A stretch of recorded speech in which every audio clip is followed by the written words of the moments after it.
I only married Ethan, so you two have nothing to do with it, right? Emily, my son's fiancé, said with a smile, looking at Mike and me. You two are strangers to me, so I won't be living with you or taking care of you. I was shocked by her blunt words. As she spoke, Emily's parents stood by, nodding as if to agree completely. Emily is our precious daughter, and we've raised her with care. We can't allow her to take care of someone else's family, Emily's mother said in a sharp-tongued tone. Though I was taken aback, I answered politely, I understand. Mike and I hadn't thought for a second that we need Emily to take care of us. Yet I thought there was no need for her to say it that way. Moreover, who repeats strangers during a family introduction? I felt a little uneasy, but what Emily's true character revealed at that moment was just the beginning. My name is Michelle, and I'm 71 years old this year. My family includes my husband Mike, who is a year older at 72, and my son Ethan, who turns 42 this year. Ethan, perhaps because he's an only child, has a gentle and relaxed personality. After graduating from science graduate school, he works in research at a major manufacturer. After getting a job, he started living alone comfortably in a condominium near his company. Judging by the rather upscale condominium, it seems he's earning a decent salary. I'm not worried about that, but as a parent, I also hope he finds someone nice to settle down with. Of course, it's Ethan's choice, and I can't force him. That's when it happened. Ethan casually came home and reported, a little shyly, Actually, I'm dating someone right now. I'm thinking of getting married. I want to introduce her soon.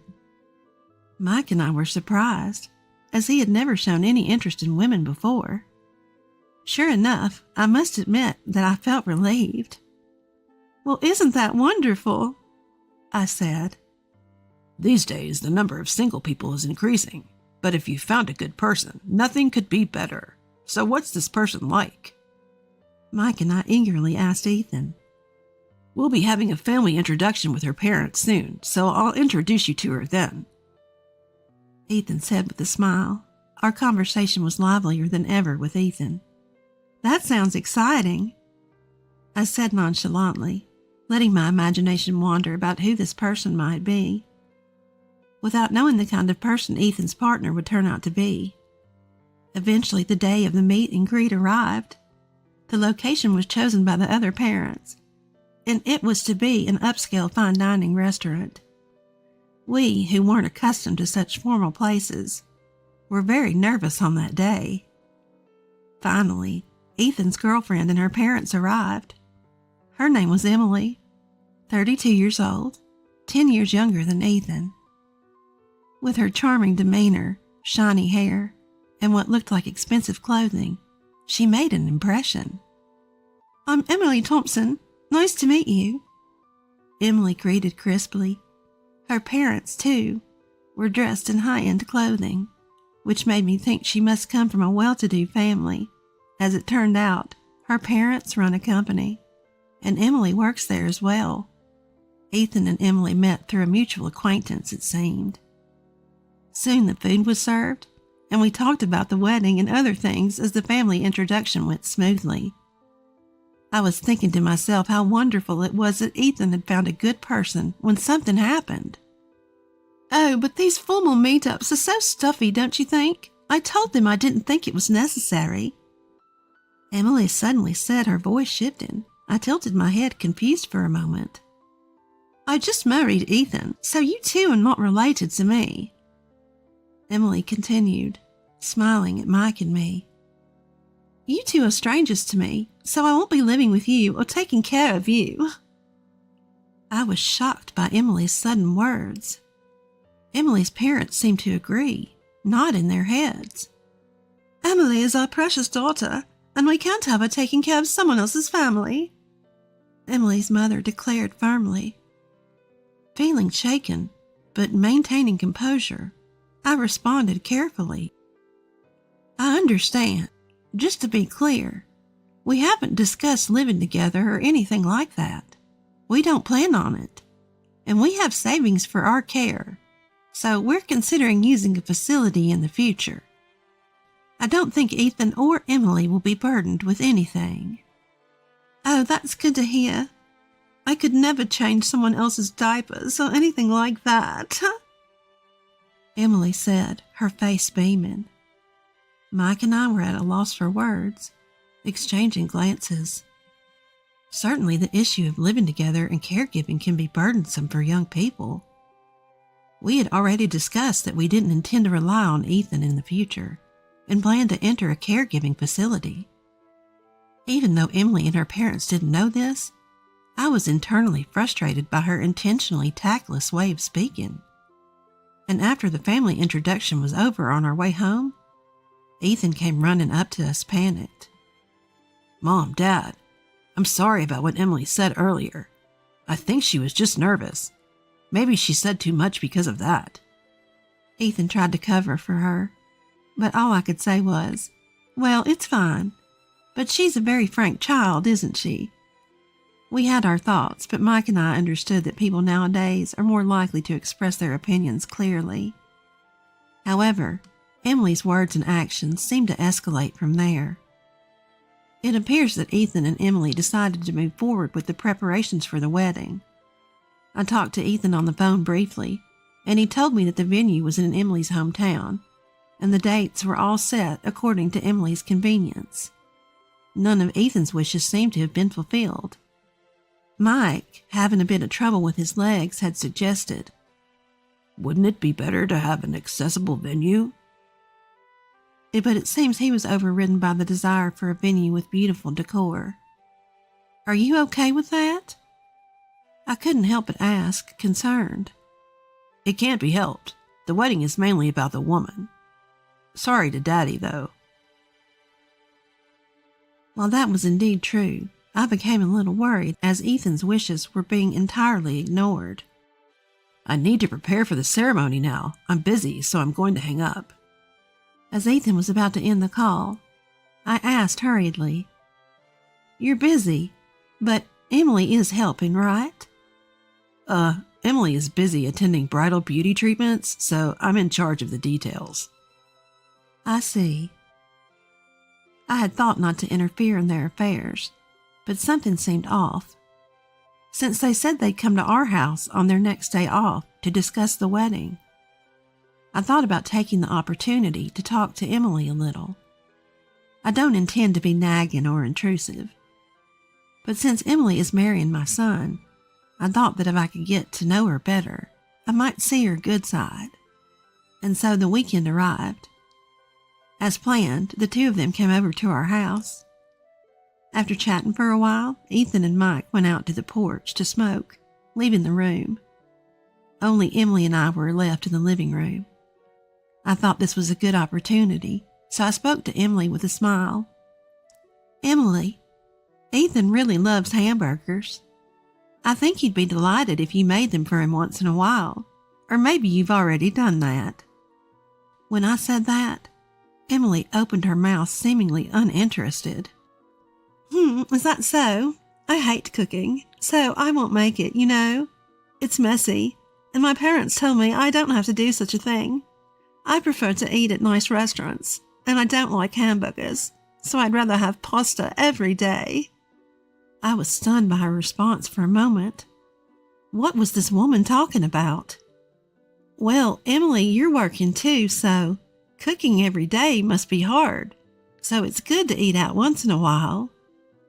I finally managed to say that, but Emily continued. "That's what I'm saying. I'm not going to cook at all. I don't want to do anything so bothersome. Haha. And don't worry, I plan to hire a housekeeper for all the other chores. I mean, I'm going to quit my job once we're married." What? I was starting to lose comprehension. I felt a headache coming on. "If you're quitting your job and not doing household chores, how will you pay that housekeeper?" Emily said smugly. "Of course, Ethan will be paying for that. Haha. I'll be busy hanging out with the friends." but taking piano lessons is part of my hobbies. I don't have time for work or housework. That's why Ethan needs to earn more. To be honest, his salary is a little less than I thought. I feel like he's not trying hard enough. I want to tell him to work harder. I was at a loss for words and looked down silent. As I was doing so, Ethan and Mike returned, and the conversation was interrupted. After seeing Ethan and Emily off at the front door, I stood there filled with frustration and confusion. I knew Emily was an honest person, but would she really say all that? Or was Emily just using Ethan? Doubts rapidly spread in my mind. Mike, noticing my expression, asked me what had happened. I told him everything. Mike seemed to have the same thoughts. I thought it was odd when we met at that upscale fine dining restaurant, but saying all that, is Ethan okay? I talked to Ethan, but it seems like Emily has managed to convince him. I don't think anything we say will help. Yeah, I guess so. So we have to have Emily tell us the truth herself. What? I let a smile cross my face. A few days later, I was asked to accompany Emily to her dress fitting. Ethan had said that he couldn't go because of work, so I was called at the last minute. When I appeared, Emily predictably looked displeased. Ugh, why are you coming? Where's Ethan? Ethan got called into work. I answered, and Emily turned away saying, That's so boring. I was already dumbfounded by Emily's childish attitude. Regaining my composure, I calmly watched Emily as she changed into various dresses. Emily was with Emily's mother, and they were exchanging opinions back and forth. Mom, what do you think of this dress design? I think the previous one was better. You're right. The shoulder line isn't quite right. They seemed to have no regard for me, continuing their conversation just between the two of them. Even when I tried to engage them in conversation, they answered curtly. Emily's attitude was getting worse and worse, I thought to myself. Moreover, it seemed that Emily had been raised incredibly overprotected. Listening to their conversation, Emily was constantly asking her mother, Mom, I can't do that. Can you do it for me? Each time, Emily's mother would simply comply, saying, Sure, sure. Considering this behavior, it made sense why she didn't cook. I can't quite let go of the previous dress. Take a picture, will you? Emily spoke to her mother, but I held up my mobile phone with a smile. I'll take the picture for you. Really, Auntie? Do you even know how to use a mobile phone? Make sure to send it to my mobile phone once you're done. Emily was consistently sharp-tongued. I took a few pictures and then sent them to Emily. At that moment, a staff member in charge of the dresses approached me, so I set my mobile phone on the table. Are you the mother-in-law? This dress is now available at a more affordable price. The staff member quickly started pitching to me. I responded vaguely and brushed it off, but Emily and Emily's mother, thinking I was focused on the conversation with the staff, started talking freely. What they were saying was astonishing. Thank goodness we found a good cash cow, huh? Really, I'm glad he seems like a nice person. Yeah, he's a plain and unimpressive guy, but he has a decent income. His income and education are his only redeeming qualities. With that unfashionable appearance, if he couldn't marry me, he'd be single for life. His only worth is to spoil me after all. Emily, you shouldn't speak so bluntly, even if he's a stranger. I say it because he is a stranger. That old lady was showing off too, saying she doesn't need care because she has money. She must be hoarding quite a bit. Anyway, whether there's money or not, I would never do something like caregiving. Changing a stranger's diapers? Absolutely impossible.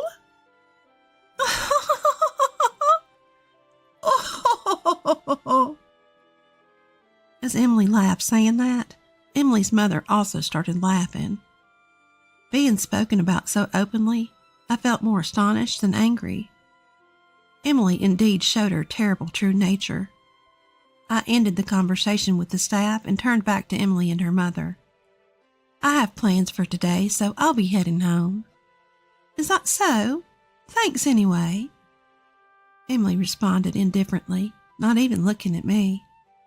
Leaving the chattering duo behind, I walked out of the dress shop. If they consider me a stranger, I won't hold back either. My plan was already in motion. That night, Ethan and I were visiting Emily's house. It was my first time at Emily's house, and I was surprised. I had heard that Emily's house was a fairly large single-family home, and indeed it was spacious, but it was completely neglected. Weeds were growing wild, and the window glass was cracked. What's going on, Ethan? You said you wanted to see me all of a sudden. Emily, coming out of the house, answered nonchalantly. I need to talk to you. Ethan spoke quietly. Ugh, it's late, and this is a hassle. Let's do it tomorrow. I really need to talk to you. It's important. Ethan, who's usually gentle, was persistent and spoke in a strong tone this time. Were you after my money? What? What are you talking about? Suddenly? There's no way that's true. What's happened, Ethan? Emily started to panic. I didn't think it was true either, but then I heard this. Ethan said that and took out my mobile phone. He pressed the play button on the recording app. Then Emily and Emily's mother's voices were heard. As Emily listened, her face turned pale. Yes, I had recorded their conversation while matching today's outfits.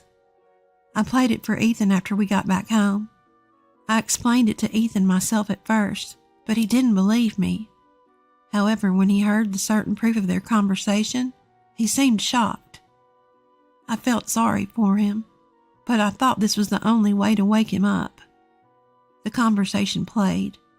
They were bad-mouthing Ethan, calling him a money tree and worse. This is some kind of mistake, Emily stammered. Don't make excuses. Emily's shoulders trembled at Ethan's sudden anger. I was surprised too. I had never seen the unusually mild-mannered Ethan so angry. I'm shocked that you thought of me that way. Even when you did whatever you wanted, I tried to bear it because I wanted to do my best to meet your wishes. But you never had any affection for me. I can't marry someone like that. The engagement is off. I'll cancel the wedding. Ethan stated firmly, and Emily fell silent. Then, just when I thought she had been quieted, she turned on us, glaring. If you found out, it can't be helped. But since you're the one calling off the wedding, you'll pay the cancellation fee and the compensation for breaking the engagement too. Ethan exclaimed. What? She was a greedy, outrageous woman. However, I calmly told her, Do you think you're in a position to say something like that? Aren't you the one at a disadvantage? I challenged, holding my mobile phone up to Emily. This audio recording is evidence. You clearly stated that you're after my son for his money. You know what will happen if this gets out, right? My words sent Emily into a panic. Wait a minute. Mother-in-law. Mother-in-law? There's no reason for you to call me that. You're just a stranger in the end, aren't you? I laughed at Emily, who was at a loss for words. As you wish. I'll treat you as a stranger forever. I held back on speaking my mind because I thought you would become Ethan's wife. But if you're a stranger, I can say whatever I want. You're a money-hungry, useless woman. Ethan deserves better than someone like you. Emily's face turned bright red, whether from anger or embarrassment, and she trembled violently. Eventually, sensing something was amiss from our exchange, Emily's parents hurried over to us. What's going on here? I responded with a smile to Emily's mother, who asked with a composed face. This marriage is off. It seems your daughter was referring to my son as a cash cow. We'll be billing you for the compensation for the broken engagement and the cancellation fee for the venue. Emily's parents turned pale at my words and began to stammer excuses. But I had said all I needed to say, and we had no more business in this house. Let's go, I urged Ethan, preparing to leave Emily's house. But before we left, I turned back to her parents and added one more thing. Oh, by the way, it seems you've been neglecting the care of your home. It's unbearable to look at. Perhaps you should focus on that instead of expensive clothing. With those final words, Emily and her parents were left speechless. Without looking back, we briskly left Emily's house behind. After that, Ethan and I quickly sought legal representation and demanded compensation from Emily's family. It was for the compensation of the broken engagement and the cancellation fee for the wedding venue. In such cases, disputes often arise, hinging on he said, she said, but thanks to the recorded evidence, the process went smoothly. We won the case, and Emily's family was burdened with debt. Later on, we heard that Emily's parents' company had already gone bankrupt. They used to be wealthy, living in a large house with a housekeeper and enjoying a carefree lifestyle. But a few years ago, with the economy taking a downturn, her father's company went under. They had been struggling financially, as could be seen from the condition of their dilapidated house. Yet Emily's family couldn't give up their flashy lifestyle. Even after going bankrupt, they kept up appearances, pretending to run a business, and never stopped wearing expensive items. Emily seemed to have hardly worked at all. After her parents' company went under, working outside the home was never an option for her. She tirelessly sought someone who could lavish her with luxuries on her parents' behalf, running around introducing herself to various people in search of a partner. She claimed to be a company president and played the part of a refined lady with her whole family. But her true nature was seen through by Ethan, her finally found partner, and the engagement was called off. After that, she approached various men, but her true identity was always discovered, and now it seems no one wants to associate with her. Ethan heard rumors from acquaintances about how the whole family was in dire straits. As for Ethan's life afterwards, after a few years, he met a wonderful person, and they married right away. She's an honest, kind, and loving woman. With her, there's nothing to worry about, he thinks. Even though a lot has happened, I'm truly glad that Ethan has found happiness. Every time I see Ethan's calm smile, both Mike and I feel a sense of joy.